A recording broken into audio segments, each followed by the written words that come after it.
ஏ சின்ன பொண்ணு, வாராத சொல்லுங்க அத்தையோ. இங்கன பக்கமா வா மருமவளே. என்ன மாமிய கிளவி ரொம்ப பாசமா கூப்பிடுதா? போவோம் அத்தையோ. அம்மா எத்த எதுக்கு படிச்சீங்க? உன்னை பார்த்துருந்தா விளக்க சொன்னேன்.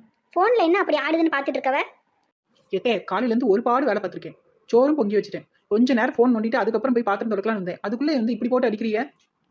பாத்திரத்தையும் விலைக்கு போட்டு அப்புறம் போய் நீ என்னத்தையும் நோண்டு. அதுக்கப்புறம் நான் உன்னை இது கேள்வி கேட்க போறேன். மகாராணி ஃபோனை எடுத்தீங்கன்னா மணிக்கணக்காயில் உட்காந்துருவேன். எனக்கு தெரியாதோ? ஓ யோகித, போய் பாத்திரம் விளக்கிட்டு அதுக்கப்புறம் போய் என்னத்தையும் நோண்டு. எவ்வளே சொல்லுங்க. ரொம்ப தான் சிலிப்பாதவ. அந்த ஃபோனை என்கிட்ட கொடுத்துட்டு போ.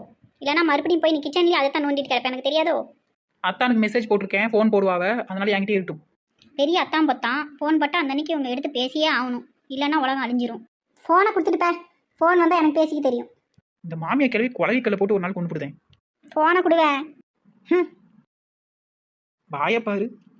போடி, உன் பருப்புல என்கிட்ட வேகாது பார்த்துக்க. தோ வந்துட்டே அத்தான். ஏய், போய் வேலையை பாருடி, நான் பேசிக்கிடுதேன். அப்படியே ரொம்பத்தான் நீட்டுவா. அத்தானா அத்தான், ஒரு கூறு கிடையாதுமா. அத்தானா. ஹலோ.